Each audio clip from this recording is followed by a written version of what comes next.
This Crestwood Cadet Coach Conversation brought to you by Wilson Custom Tree Service. We're with head football coach Justin Denner. And Coach, so far the Waverly Show Rock Go Hawks have been a buzzsaw in their first couple of games, and you guys saw that firsthand last Friday night, fair to say. Yeah, they are an outstanding ball club. It'll be very fun to watch them from afar now, and see what they can do throughout the course of their season. But yeah, they're a very, very good ball club.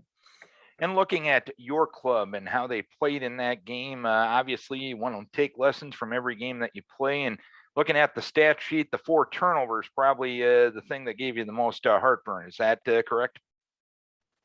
Yeah, obviously, anytime you don't take care of the football, it's a rough way to go of things. Their defense was very tough and very good. We had a hard time moving the ball and trying to establish anything.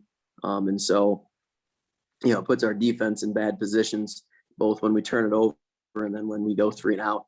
But I thought our guys, we started off the game really well. They scored 35 points in 6 minutes of game time. I mean, it was impressive from that regards.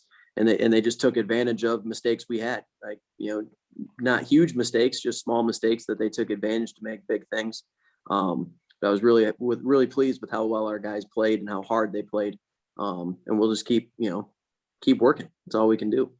And what does that say about your guys, knowing the fact that it's easy to get your daubers down when a team scores 5 touchdowns in 6 minutes against you, but they're still out there competing. They're still out there playing hard. What does that say about your guys? Yeah, I think that shows the character that we have of our team.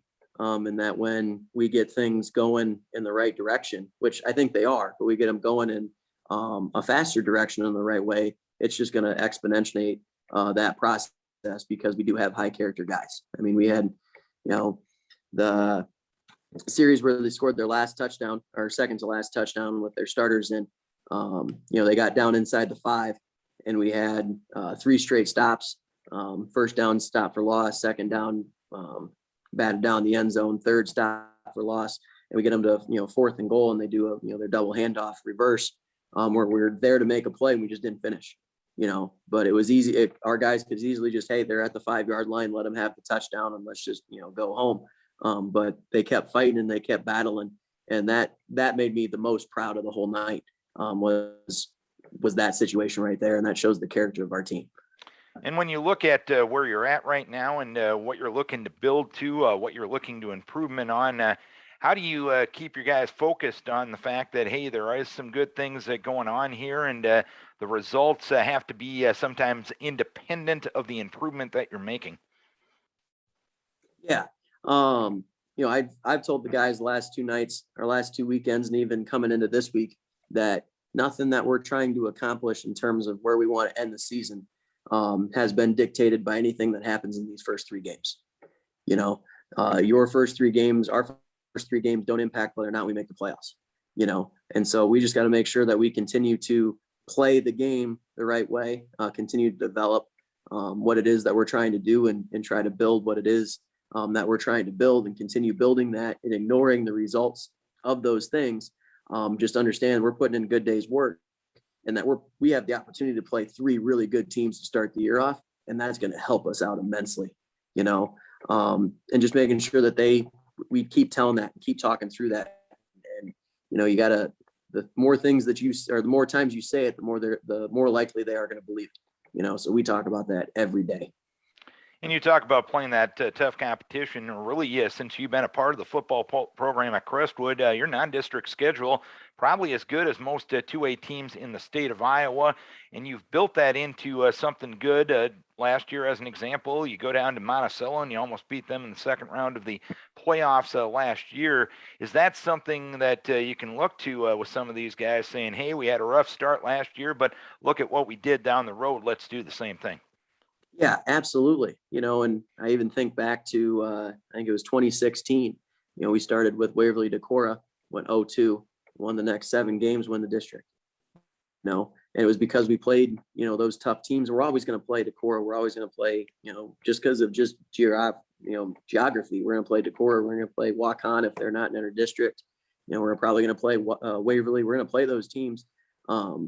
because it does, it does prepare you really well for the long district hall, because you played really good teams, and our inexperienced guys are getting experience really quick. And that's what's great, is because they're seeing, the best of the best. And when you see the best of the best, that raises your level. And we had guys that that played better than they've ever played before. We just got to get more guys to that level.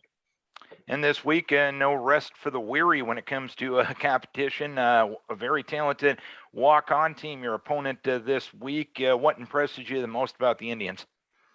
I mean, once again, it sounds on repeat. They're an outstanding program. They've been the top of Class 2A for the last 5, 6, 7 years. It's been so long. But their defense is outstanding. They've always played fundamental, great defense. They held Decorah to 80 some yards, or 100, less than 100 yards or whatever. They just play very fast. They play very physical. They tackle well, offensively. They've got, Hennessy, who had 180 yards against Decorah last week. They got a great offensive line. And they've got Snicker and Hennessy that make plays on both sides of the ball. So it's going to be a great opportunity for us. I'm excited for our guys to once again, see a program that's been there, because obviously that's where we want to get to, right? And we're not trying to be Walkon. We're trying to be the best we can be. But it's also good to say, hey, these guys are getting, or have been, where we want to be. Let's go out and see where we stand up, and let's give them our best shot. All right, Coach, keep your kids healthy. Hopefully it's a great Northeast Iowa Conference rivalry matchup again on Friday night. Best of luck to you, and hopefully you can keep things moving in the right direction. Absolutely. Thank you. Appreciate it. Justin Denner, head coach of the Crestwood Cadets and Indians this Friday night.